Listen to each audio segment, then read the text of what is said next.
Shalom, shalom, bien-aimés de Jésus, soyez bénis, soyez bénis. Alors, dans Matthieu le chapitre 13, les versets 19 à 24, Jésus présente le royaume des cieux au moyen d'une deuxième parabole, la parabole de l'ivraie. Et tout comme avec la parabole du sémeur, Jésus explique le sens de cette parabole à ses disciples au verset 36 à 43. Et cette explication révèle les problèmes épineux auxquels est confronté le maître de la moisson, problème que nous aussi aujourd'hui nous rencontrons. Alors au départ, quand Jésus donne l'explication de la parabole, tout semble simple. Il définit l'ivraie comme les fils du malin au verset 38b. Cependant, cette définition en apparence simple semble cacher une profondeur certaine, notamment à cause de plusieurs interrogations qu'elle suscite. D'abord au verset 29, le maître de la moisson explique qu'arracher l'ivraie pendant la croissance des plants pourrait toucher aussi la bonne semence. Mais pourquoi? Ensuite, dans la définition de l'ivraie, le verset 41 ajoute les scandales. Mais pourquoi arracher les scandales causerait des dommages aux fils du royaume au point où il faut attendre la moisson? Alors il y a comme un lien qui est établi entre les fils du royaume et les fils du malin qui oblige le maître de la moisson à agir prudemment et à laisser faire jusqu'à la moisson. En fait, de façon plus concrète, c'est quoi l'ivraie? Alors l'ivraie est une forme de mauvaise herbe. Elle a une variété appelée ivraie enivrante dont les graines sont toxiques à l'homme, pouvant lui causer des problèmes à la consommation. Mais l'ivraie ressemble énormément au blé, si bien que pendant le stade de la croissance, il est pratiquement impossible de la distinguer du blé au milieu d'un champ. Cependant, la différence apparaît clairement au moment où l'épi se forme. Donc, l'ivraie dans la parabole a une caractéristique particulière par rapport aux fils du royaume, c'est la ressemblance. Alors l'ivraie, ce n'est pas simplement les fils du malin, mais c'est plutôt les fils du malin qui paraissent à s'y méprendre, semblables aux fils du royaume, au point où, en voulant les combattre, il est possible de se tromper et combattre même les fils du royaume. De façon pratique, pour nous aujourd'hui, à quoi correspond cette ivraie? Le verset 41 nous donne deux indices, à savoir les scandales et ceux qui commettent l'iniquité.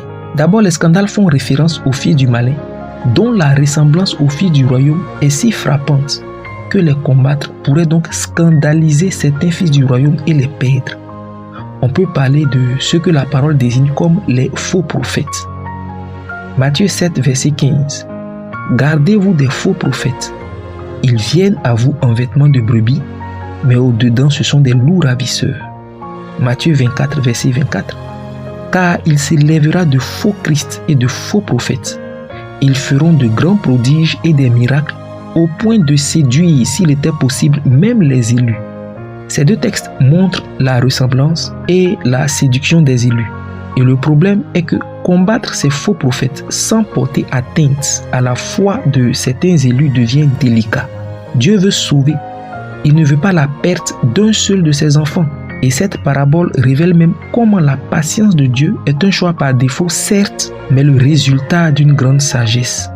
Car attaquer l'ivraie au mauvais moment peut entraîner la perte de certains élus. Beaucoup aujourd'hui sont zélés pour dénoncer le mal, mais ils manquent de sagesse et ne réalisent pas que par leurs actions, ils détruisent aussi la semence de Jésus. Ils pensent que le silence est un aveu de faiblesse.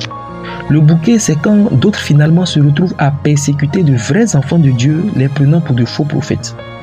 Et voilà comment certains serviteurs de Dieu sont combattus par des personnes zélées mais sans intelligence, et que d'autres enfants de Dieu sont découragés au final de la foi chrétienne en général. Cette parabole montre qu'il faut de la sagesse pour traiter la question du mal. Et cette sagesse s'applique aussi à ceux qui commettent l'iniquité. Matthieu 7, versets 22 à 23. Plusieurs me diront en ce jour-là, Seigneur, n'avons-nous pas prophétisé en ton nom? N'avons-nous pas chassé les démons par ton nom? Et n'avons-nous pas fait beaucoup de miracles par ton nom? Alors je leur dirai ouvertement, je ne vous ai jamais connu. Retirez-vous de moi, vous qui commettez l'iniquité. On peut remarquer que bien qu'ils méprisaient la vie d'iniquité de ceux-là, Jésus a attendu le jour du jugement pour les punir. Sinon il les a laissés exercer. L'iniquité qui leur est reprochée n'est pas précisée. Alors ce peut être une double vie de débauche derrière cette vie de serviteur de Dieu, ou même une vie de désobéissance dans le service de Dieu, servant Dieu non pas sous la conduite du Saint-Esprit, mais selon ses pensées ou son intelligence. Alors retrancher ses frères au mauvais moment peut détruire aussi la foi des plus faibles. Parfois, Dieu ne met pas à nu ceux qui ont une double vie parce que la chose peut aussi ruiner la foi en lui des plus faibles. La parabole de l'ivraie est une sagesse qui explique certains silences de Dieu et qui nous invite à grandir en sagesse pour le salut et la destruction des œuvres des ténèbres. Alors au nom de Jésus, que l'entendement de quelqu'un s'ouvre, que la soif de la sagesse de Dieu remplisse un cœur afin d'avoir le discernement. Saint-Esprit, donne du discernement à ton peuple au nom de Jésus. Amen.